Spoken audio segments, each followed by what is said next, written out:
وہ اپنے حضور جھکنے سے محروم نہ کرے. قیامت کے دن اللہ تعالیٰ لوگوں کو کہے گا کہ میرے حضور سجدہ ریز ہو جاؤ.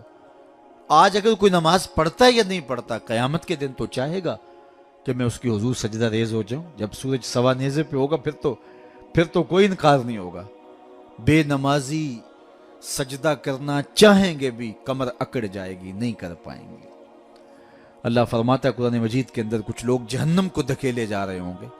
ان کے ملنے والے کوئی راستے میں ملیں گے، ان کو کہیں گے ما سالککم فی سقر، تم جہنم میں کیوں جا رہے ہو؟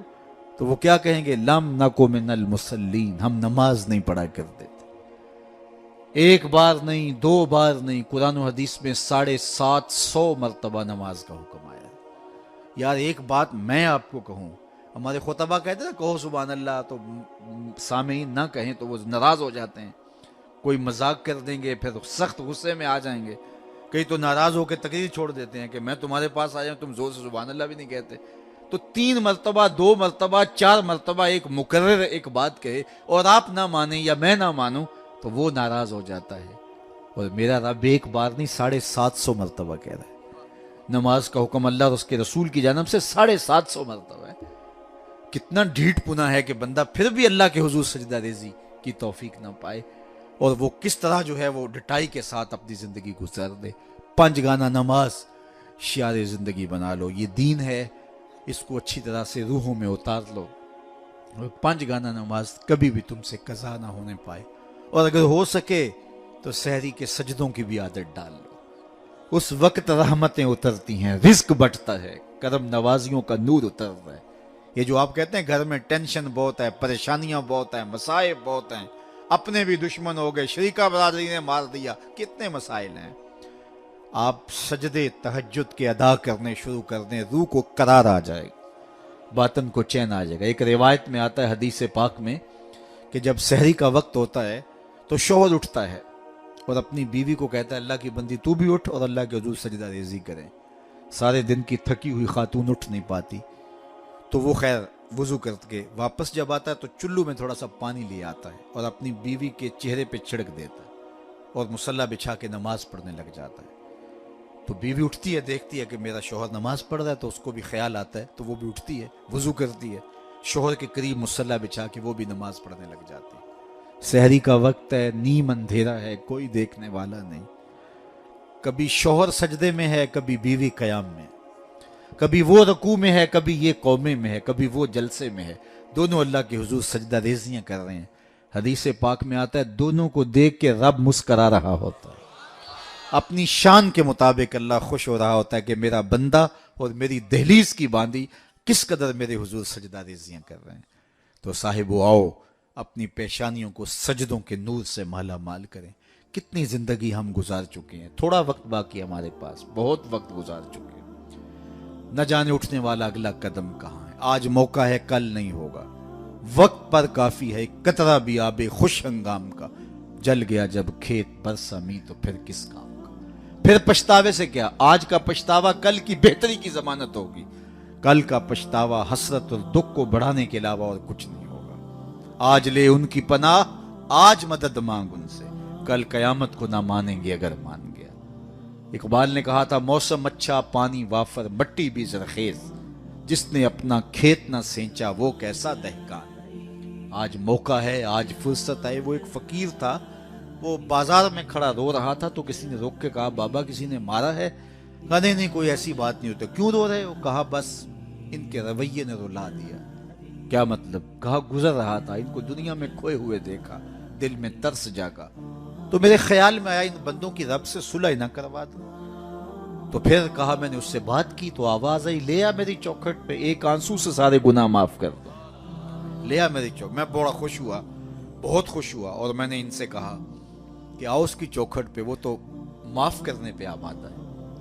تو میں تو بڑی خوشی سے ان کو یہ خبر دی. یہ الٹا میرا مذاق اڑانے لگے، جا بابا کام کر، تجھے کیا پتا دنیا داری کیا ہوتی ہے، بچے بھی تو پال لیں، تم آ کے ہمارے سر پہ کھڑے ہو گئے. یہ الٹا میرا مذاق اڑانے لگے، مجھے کوسنے دینے لگے. وہ تو مان رہے، یہی نہیں مان رہے. تو مجھے ان کے رویے پہ رونا آ گیا. اگلے دن وہی شخص قبرستان کے قریب سے گزرا، دیکھا کہ وہی بابا قبرستان میں کھڑا رو رہا ہے. تو پھر رک گیا، کہا بابا بازاروں میں بھی روتا ہے، قبرستانوں میں بھی روتا ہے. آج کیا ماجرا ہوا؟ کہا کہانی کل والی ہے. کہا کیا مطلب؟ کہا کل ان سے مایوس ہو گیا، آج صبح اٹھا تو ادھر آ گیا. میرا خیال یہ ہوا چلو وہ نہیں مانے تو قبرستان والوں سے بات کرتے ہیں. تو میرا یہ خیال ہوا ان کی اور رب کی صلح کروا دو. تو کہا پھر آج کیا بنا؟ کہا آج یہ مان گئے وہ نہیں مانتا. آج وہ مان رہا ہے ہم بھی مان جائیں. کل ہم مانیں گے لیکن وہ نہیں مانے گا. قبل اس سے کہ وہ وقت آئے کوئی حجت باقی نہ رہے. تھوڑا سا وقت ہے. وہ کسی نے کہا نا اج سا بھی نے کھلے راہ بھی نے انج ٹوک نوکھڑے ٹکنے نہیں. ٹر پویں تے پینڈے مک جاندے کار بیٹھیاں فاصلے مکنے نہیں. آج میرے پاس بھی وقت ہے، آپ کے پاس بھی وقت ہے. اپنی مختصر زندگی کو اللہ اور اس کے رسول کے نام لگا دیں. یہی میسج ہے. یہ میلاد کا میسج بھی ہے، یہ معراج کا میسج بھی ہے، یہ 10 محرم کا میسج بھی ہے، یہ کربلا کا میسج بھی ہے، یہ 11ویں کا میسج بھی ہے، یہ 12ویں کا میسج بھی ہے کہ اللہ اس کے رسول سے جڑ جاؤ.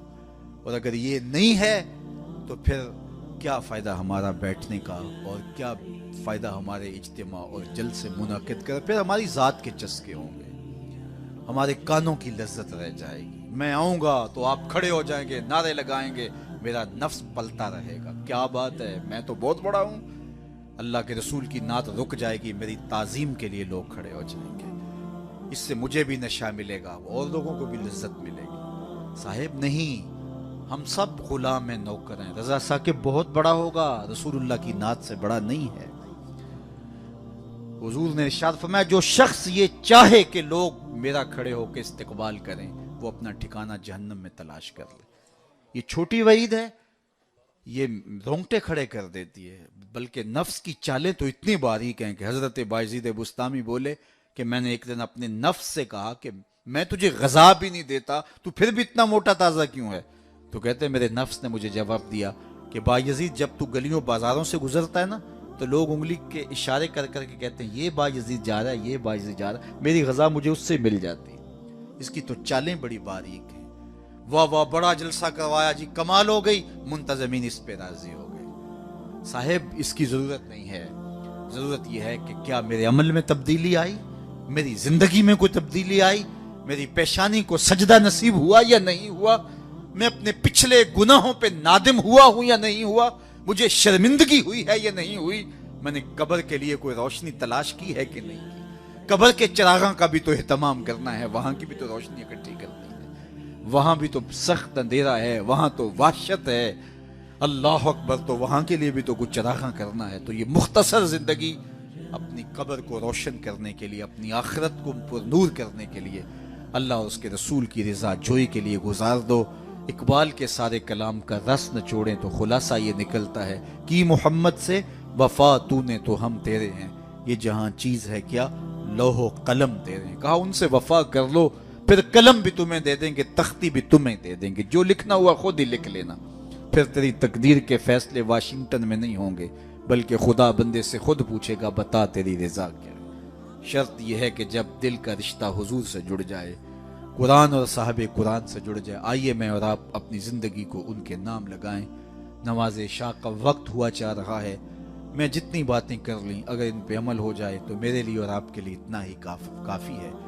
اللہ ہمارے مولانا طاہر صاحب کو درجوں کی بلندیاں عطا کرے، ان کے کام کو قبول کرے، ان کے رفقا، اراکین انجمن اور آپ جتنے لوگ تشریف لائے، آپ سب کو اس محفل کی برکتیں عطا دیں. اپنی نسلوں کو بچاؤ، اپنے بچوں کو درود و سلام کی لوریاں دو اور ان کو حضور علیہ الصلوۃ والسلام کی محبت سکھاؤ، اور کبھی سجدے سے انہیں دور نہ رہنے دینا.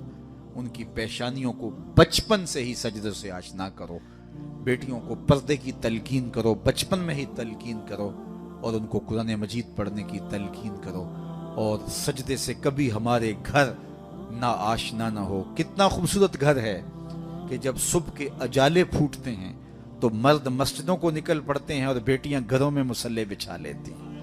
اور کتنا بد نصیب ہے وہ گھرانہ کہ درختوں پر چڑیاں بھی رب کی تسبیح بول رہی ہوتی ہیں، حشرات سے پرندے نکل کر کے بھی اللہ کی تقدیس کے ترانے پڑھ رہے ہوتے ہیں، اور اس گھر سے نیند کے خراٹوں کی آواز آ رہی ہوتی. بد نصیب ہے وہ گھر، بدبخت ہیں وہ لوگ کہ جنہیں اللہ کے حضور سجدے کی توفیق نہیں. اللہ آپ کو، مجھے سب کو اپنے حضور جھکنے کی توفیق دے۔